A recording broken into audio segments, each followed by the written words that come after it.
Good morning, and welcome to the SB Financial fourth quarter and full year 2019 conference call. All participants will be in listen-only mode. Should you need assistance, please signal a conference specialist by pressing the star key followed by 0. After today's presentation, there will be an opportunity to ask questions. To ask a question, you can press star then 1 on your touch-tone phone. To withdraw your question, please press star then 2. Please note, this event is being recorded.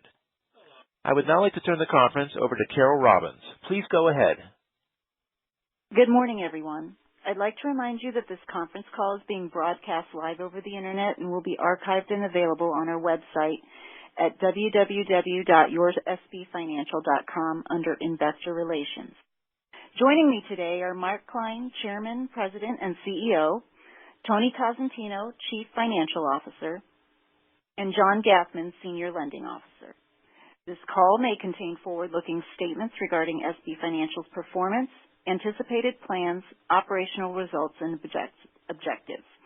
Forward-looking statements are based on management's expectations and are subject to a number of risks and uncertainties that could cause actual results to differ materially from those expressed or implied on our call today. We have identified a number of different factors within the forward-looking statements at the end of our earnings release, which you are encouraged to review. SB Financial undertakes no obligation to update any forward-looking statement except as required by law after the date of this call. In addition to the financial results presented in accordance with GAAP, this call will also contain certain non-GAAP financial measures. I will now turn the call over to Mark Klein.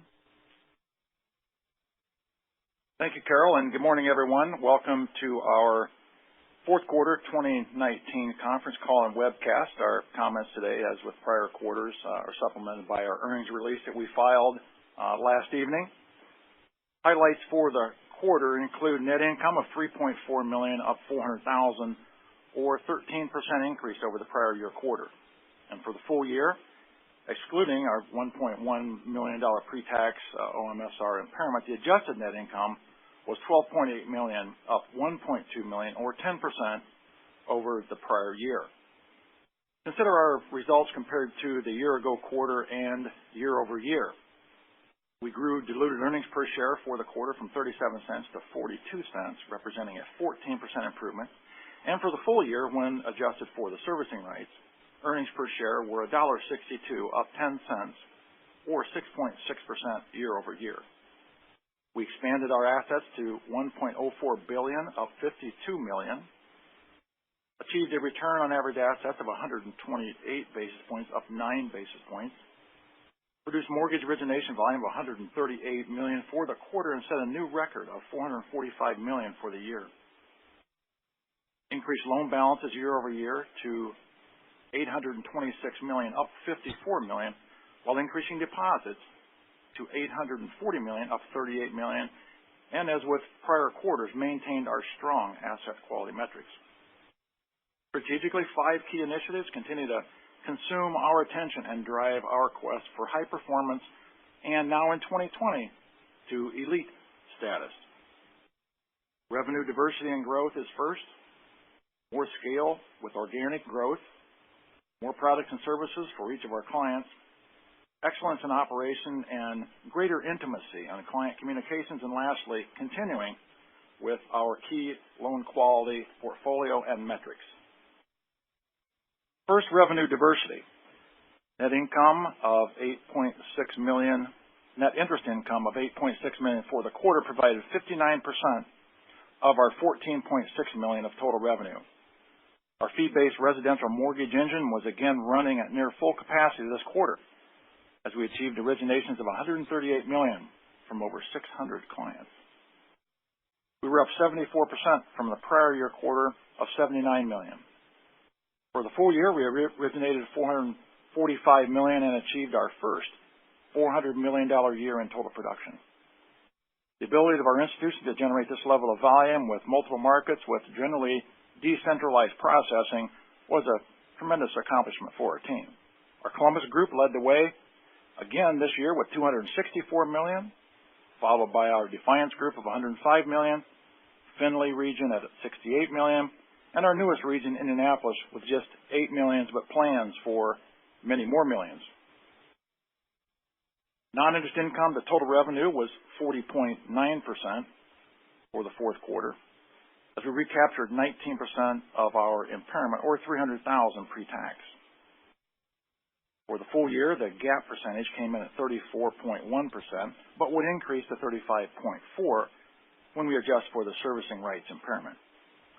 Our non-interest income of $6 million was up $2 million, or 51.6% from the prior year, due to significantly higher mortgage revenue, revenue from our title agency, and higher wealth fees.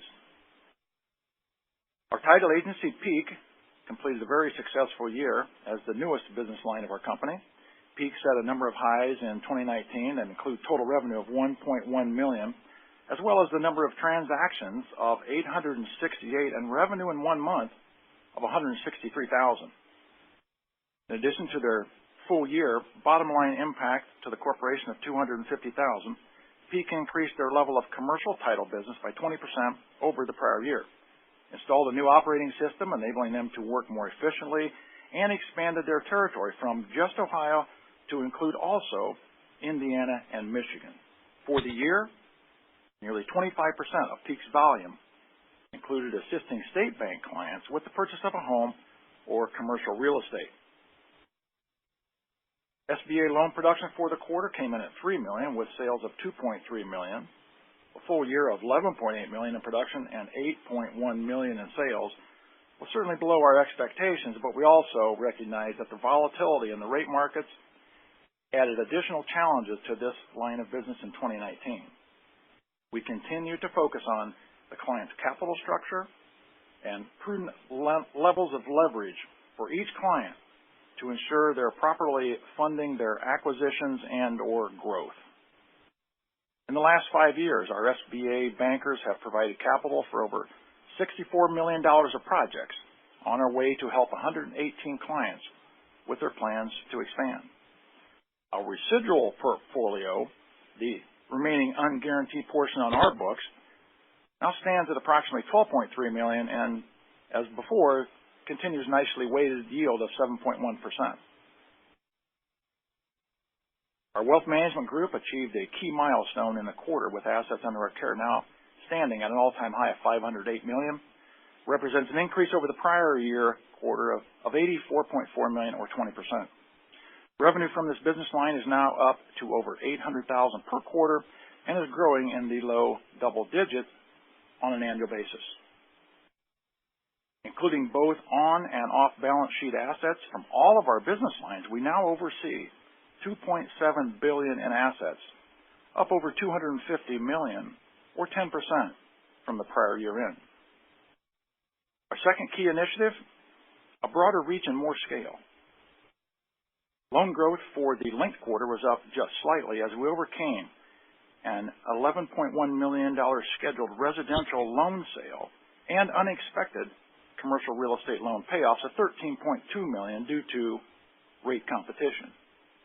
Compared to the prior year, we have grown $53.6 million, or 7%. However, with the headwinds I just mentioned, we would have been closer to our traditional 10% annual growth rate in lending. As our commercial real estate clients have had the good fortune of monetizing some of the market gains in this past year, it has led to some early payoffs for our company. In addition, competitive pressure in some of our lower growth markets have prevented us from price matching that would not allow us to meet our margin hurdles. Still, loan interest income continued its growth in the quarter to $10.4 million, which is up $700,000, or 7% from the prior year. Deposit growth continued to be positive for the year. As I mentioned, we grew deposits to $840.2 million, up $37.7 million, or 4.7%. Third is our strategy to develop deeper relationships and more scope. Household product and services growth continued its upward trajectory in the quarter, expanding over 800 households from the year-ago quarter, and with these, nearly 4,000 products and services. We continue to examine all aspects of our client and product delivery systems with our first impact to include both an upgrade to a number of our higher volume ATMs and the elimination of lower producing, higher cost ones in the first quarter of 2020. We're very excited for our first implementation of AI into our company, as we are in the final stages of testing a loan pricing and profitability operating system. We will examine every loan relationship with this new software, offering multiple approaches to deliver every client above our expected total rate of return. We expect this tool to help us offset the margin pressure we've experienced throughout 2019. In the fourth quarter, we continued our commitment to identify needs for each of our clients as we closed an additional $24 million in referrals from our internal business partners. For the full year now, we closed over $71 million in new business by focusing on the client's full relationship and utilizing all of the products and services under the State Bank umbrella. Operational excellence remains our fourth key theme. This quarter, residential mortgage refinance volume accelerated. Of our $138 million originated, $38 million or 28% were internal refinances, which is up from the third quarter level of $35 million or 22%. This refinance volume continued to impact our expense amortization that Tony will touch on momentarily. Expense levels of $10.2 million are up $1.3 million from the prior year due to the impact of our title agency, higher commission levels due to mortgage volume, higher medical costs, and spending on occupancy and data processing. Non-interest expense to average assets of 3.9% was up from the fourth quarter of 2018, but with non-interest income to average assets increasing to 2.3%, our net non-interest expense improved to a negative 1.6%. All in, our efficiency ratio improved to 69.9% from 70.5% last year. Our fifth and final key initiative is the asset quality I mentioned. Non-performers flat to the linked quarter, 0.42%. Past due loans maintained and normalized this quarter at just 0.28%. Net charge-offs for the quarter were $37,000, and for the year, $212,000, or just 3 basis points. Our reserve to non-performing coverage remains in the top quartile of our peer group, now at 218%. Our asset quality and our regimented approach to credit analysis and loan review late in the credit cycle here remains a strength for our company. And now I'd like to ask Tony Cosentino to provide a bit more detail on our quarterly performance. Tony? Thanks, Mark, and good morning, everyone. As Mark mentioned, we had net income of $3.4 million, or 42 cents per diluted earnings per share, and adjusted diluted earnings per share for the year were up to $1.62 compared to $1.52 for the prior year, or a 6.6% increase. Operating revenue for the quarter was up 16% and from the prior year, and up 0.9% from the linked quarter. We had positive operating leverage for the quarter of 1.1 times, as revenue rose 16% and expenses were higher by 15%. For the year, when we adjust for the impairment, operating leverage also came in at 1.1 times. Loan sales delivered gains of $3.3 million from mortgage, small business, and agriculture. Mortgage banking revenue increased from the prior year, despite significant refinance amortization. And lastly, we continue to hold our non-performing assets steady, with the NPA ratio at quarter end of 42 basis points. As we break down further the fourth quarter income statement, let's begin with our margin. Net interest income was flat from the prior year and down to the linked quarter, as our average loan yield for the quarter of 5.02% increased by 1 basis point from the prior year. And overall earning asset yield was down 6 basis points from the prior year to 4.8%. Funding costs, as we know, continue to rise, although we have reduced depository and borrowing rates in response to the recent Fed rate reductions. The rate on interest-bearing liabilities came in at 1.42% for the quarter, up 27 basis points from the prior year, and up just 9 basis points from the linked quarter. Net interest margin on the quarter at 3.7% was down 25 basis points from the prior year, And for the full year, our margin was 3.82, down 13 basis points from the full year of 2018. Total interest expense costs have risen by 29% from the prior year due to higher borrowing costs, loan growth, and the increased competitive nature of deposit rates. As Mark indicated earlier, our strong non-interest income came from a variety of sources in the quarter, including mortgage, title agency revenue, wealth fees, and we had a small recapture of our temporary mortgage servicing rights impairment. Total mortgage sales were $127.4 million for the quarter, up from the prior year and the linked quarter. For the quarter, when we adjust for the loan sale, Mark indicated, our sold percentage was over 84%, continuing to trend closer to our historical average. Total gains on sale for the quarter came in at $3 million, which was 2.4% of our sold volume. Our servicing portfolio now stands at $1.2 billion and provided revenue for the quarter of $740,000 and delivered $2.8 million in total revenue for 2019. This servicing portfolio is increased by $114 million or 10.6% from the prior year. The market value of those servicing rights increased slightly this quarter with a calculated fair value of 99 basis points, which was down 18 but up 4 basis points from the prior year and linked quarters. And this did result in a recapture of our temporary servicing rights impairment.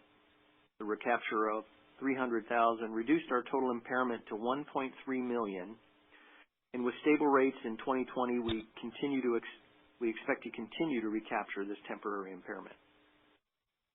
However, the substantially higher level of refinancing in the quarter did increase our normal servicing amortization by over 137%,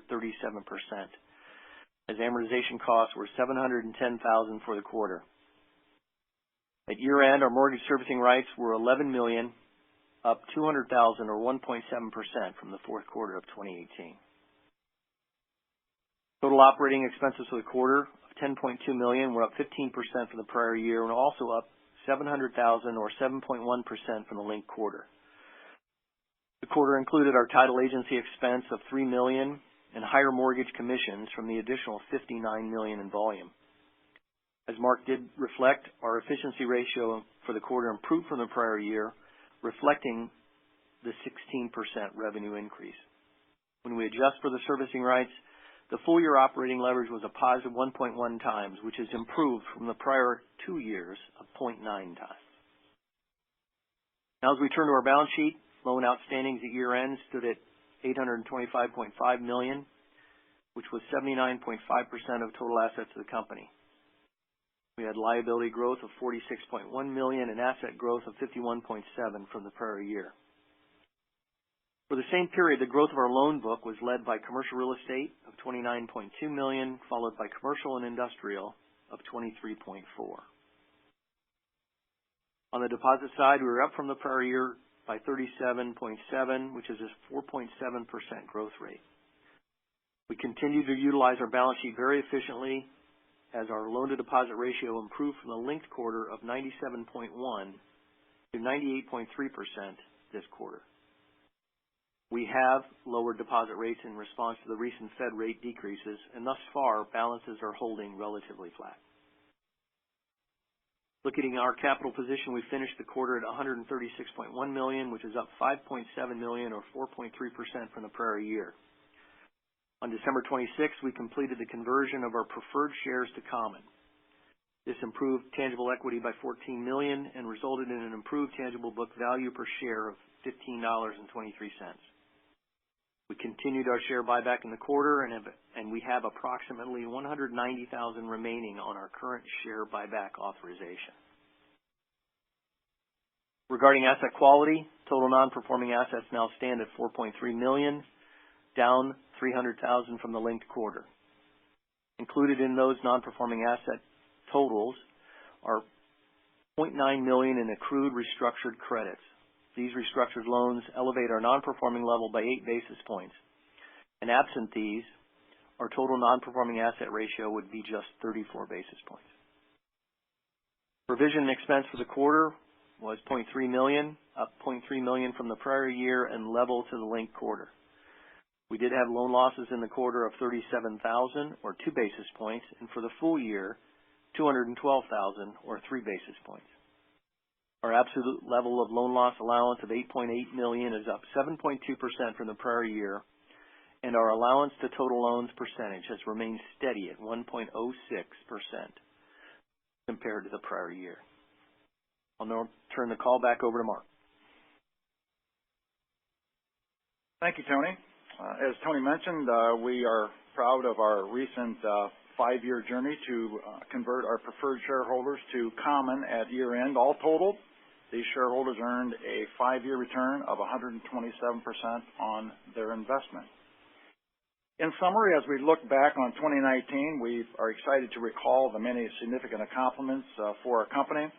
Achieved the highest net income in 16 years, or $12 million, crossed the $1 billion mark for our bank, broke the $500 million mark in wealth assets under management, managed a $1.2 billion residential portfolio that included record volume this year of, as I mentioned, $445 million, and perhaps most importantly, delivered our total shareholder market value that now exceeds $150 million.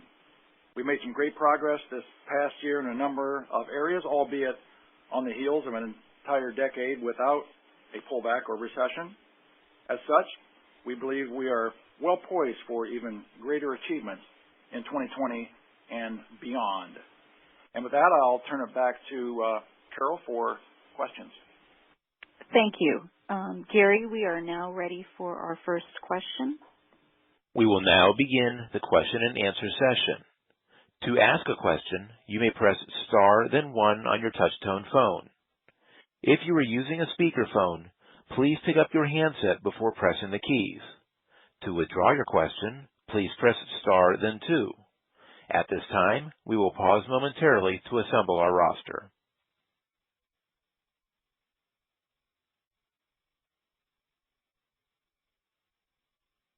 Our first question is from Brian Martin with Janney Montgomery. Please go ahead. Hey, good morning, guys. Morning, Brian. Okay, maybe, Mark, if maybe you want to start, just maybe give a little bit of thought, or Tony, on just kind of the mortgage outlook. I mean, obviously a strong quarter here, a strong second half of the year, just, you know, given the rate environment we're in, and just kind of, you know, your thoughts on production next year and just how you're thinking about that business as you go forward here. You know, and I think you mentioned that the Indy market sounded like it's got, you know, some room for upside there. Just kind of what, you know, if you give an update on kind of that market and how, you know, if you're adding staff there, just, you know, what would drive that growth there? Sure. Thanks, Brian. Again, nice to have you with us. We remain very bullish on the business line. As we disclosed, $445 million, the best ever. We're looking at some opportunities to expand that business line, albeit with a lift out or two to improve production on up to the $500 million and $600 million mark. So we're excited about that. And you know, Brian, we made a clear shift from the refinancing boom to the purchase money boom seamlessly, and continued on the volume increasing trends that we've had in the past. We think the business line has great inertia as we continue to work really hard to develop those single service households into multiple service households. So going forward, we would expect to continue to drive that to a higher level, albeit with the Indy market that is not performing as we had hoped in 2019, but clearly with the addition of a couple lenders there and hopefully another one or two here shortly, we'll get that thing back on track to do that 35 or 50 million per year that we think we're capable of. And I'd be disappointed if we didn't deliver that, Brian, in the 2020 year in Indy. And again, similar levels of production that we have in mind across our entire footprint for 2020. Okay, and the lift outs, Mark, would those be in existing markets, or would you look at entertaining going to new markets? They would be generally, the answer, Brian, would be yes.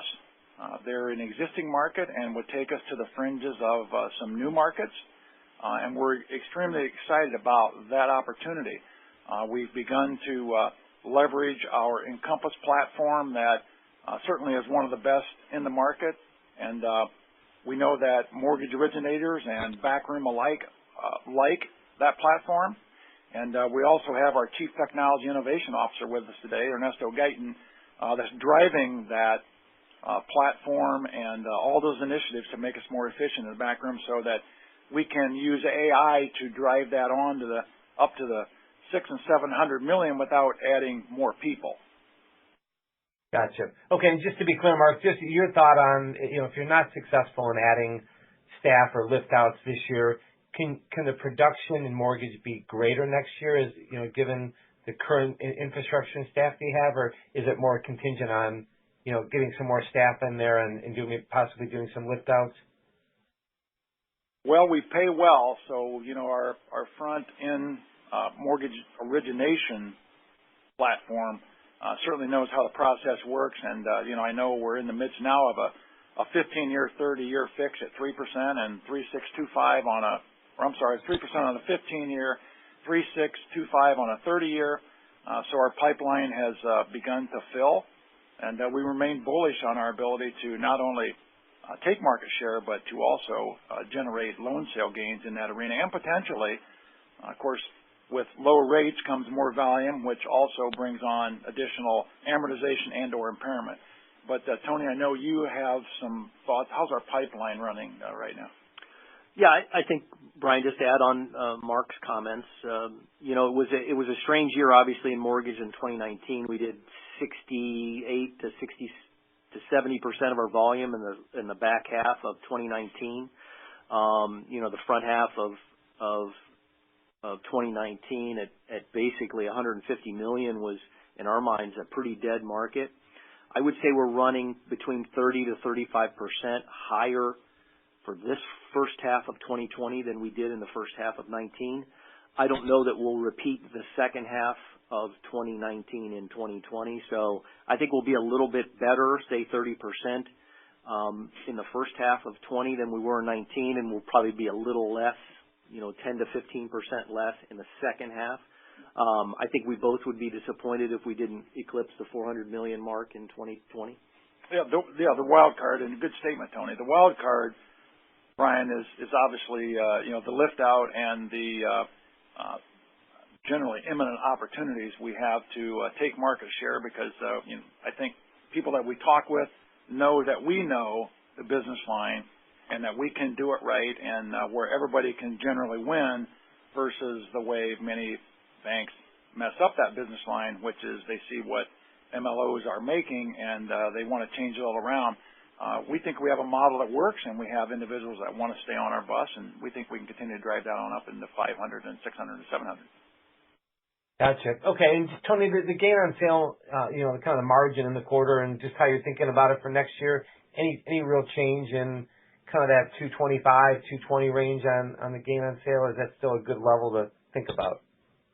Yeah, absolutely. I think a couple things. Obviously, we had the residential loan sale of 11 million that we had been working on for some time, and pricing kind of finally got in our favor in Q4. And so I think that elevated, because we were at about 2.4% in Q4. But as you and I have talked about, that 225 range has been fairly consistent for us, and I anticipate that continuing. We are continuing to look at pricing opportunities and the way we price, and I think if we're able to achieve a couple of those in 2020, we're going to get a few more basis points. We're going to look at some servicing release type businesses that I think will expand our profitability on some of our products. But I think, in terms of modeling, yeah, that 225 range seems appropriate. Okay, perfect. I appreciate it. And then maybe just a quick question on the kind of the loan growth outlook for 2020. I know you mentioned in this quarter about the payoffs, and obviously you had the mortgage sale, which kind of, I guess made it look a little bit, less like there was less growth in the quarter. But just your outlook for the pipeline and just your thoughts on payoffs. I mean, if you expect that trend to continue, or is that maybe dissipate a bit here as you go into 2020? Brent, just a couple high-level comments. John can certainly opine here, but clearly the headwinds are on the marketplace. Extremely low rates, and many of those low rates, even the payoffs that we mentioned from the end of last year, came on the heels of of just our inability to want to match some of those rates. So the competition's there, and as we all know, margins are going to be pressured. But we continue to find and we continue to drive our model with high-level market executives. So I would expect, and John can weigh in here, but based on our budget and based on where we think we can go, and our ability to bring on lower-cost core transactional deposits to keep margins somewhat steady is really going to be the focus. But I would be really disappointed if we didn't keep on our median-level peer growth numbers. But that's handing it off to John with a key commitment there, I guess. So, John, how do you feel about that? Well, no, I agree with Mark. I think two things affected us in the third and fourth quarter last year, as we talked about our unwillingness to go out on the yield curve where there's no real incremental benefit to taking rate duration. We've just decided to maintain our pricing discipline because we really think we can deploy that money elsewhere at higher yields or without taking that longer rate duration. Secondly, as Tony alluded to in his prepared comments, we saw a number of clients with real estate prices where they are and cap rates where they are just take advantage of selling. It also creates some loan opportunities for us. As Mark said, I'm very optimistic. I feel very good about our pipeline entering 2020 here in January, and we have some great things on the horizon. And I agree with Mark. I feel very confident about hitting our benchmarks here in 2020. Gotcha. Okay. That's helpful. And maybe just jump into the margin for a minute. It sounded as though, obviously the slowdown in pressure on the funding side was positive, and also sounded like the loan yields were, I guess, holding in there, reasonably well. Just how are you guys thinking about the margin in 2020? Kind of from a high level. Is there still some downward pressure? Is that kind of your expectations? I think, Brian, we expect stabilization in 2020. I think we've felt most of the pain on the funding side. Having said that, I think the challenge to our bankers on the street is lower cost treasury management. Funding is going to be critical to us. We've made some changes operationally that we think will be helpful to us.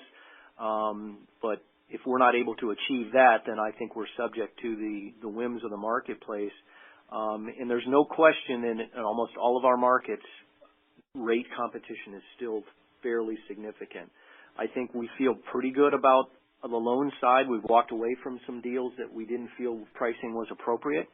And I think we're able to get what we need on the loan side. But I think funding, like all community banks of our size, is our biggest challenge. Okay, so are funding costs still going up next quarter, Tony, or are they, is your expectation with rates where they are now that, they're stable, or they could actually go down a little bit? I would suspect interest expense costs will be stable to slightly down in the first quarter of 2020. Brian, I think our all-in number is right around 1% on a marginal cost basis.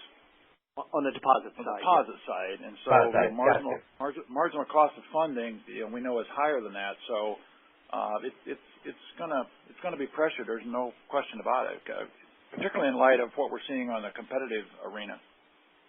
Yeah.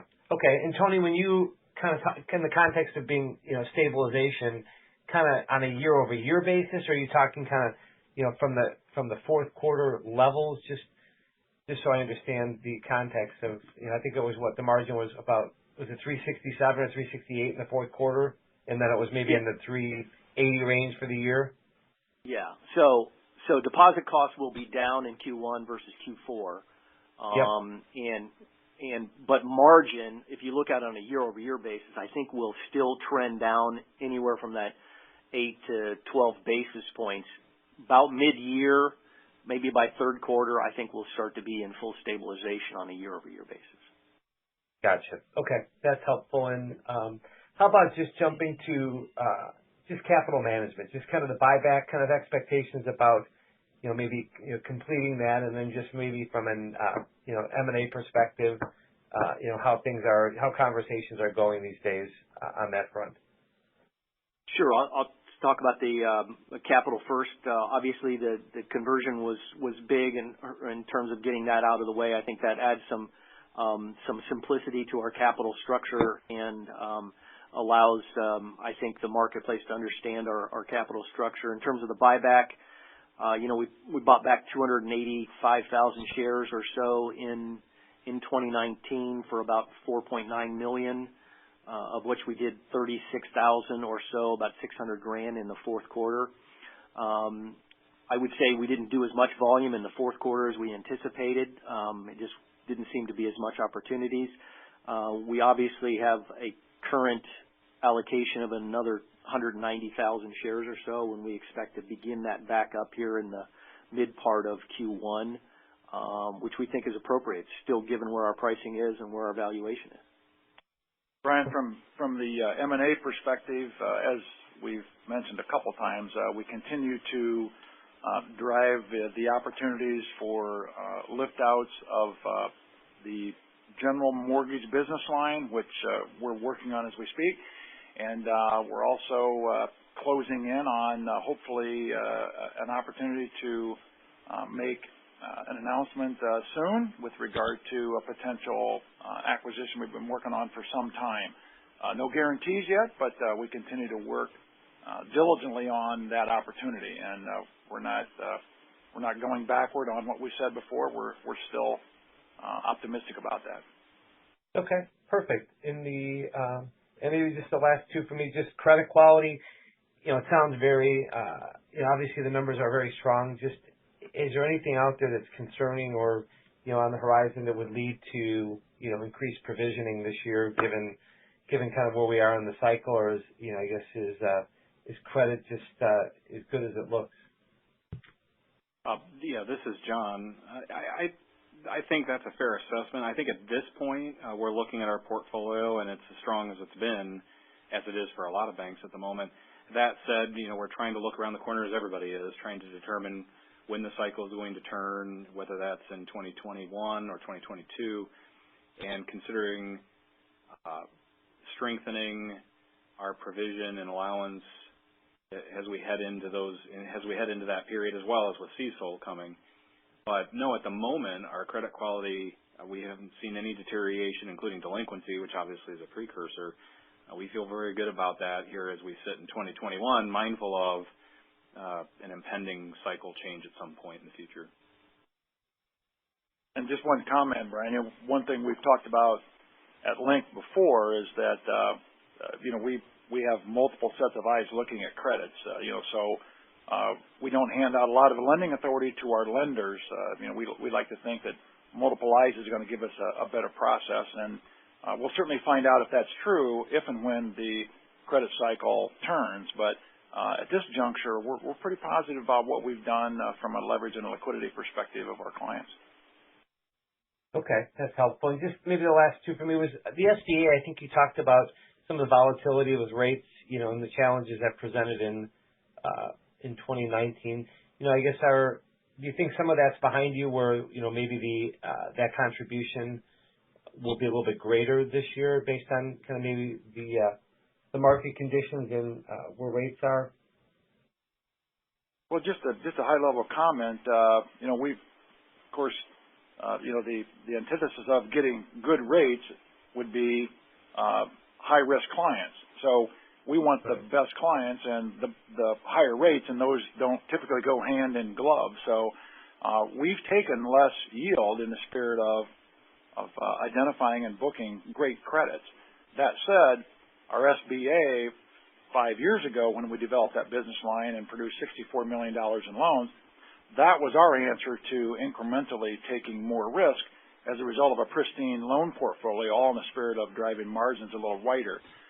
But I know, John, you certainly have some perspective on the competitive nature of the landscape in generally all markets, not just some. I know they're all competitive, some maybe more than others.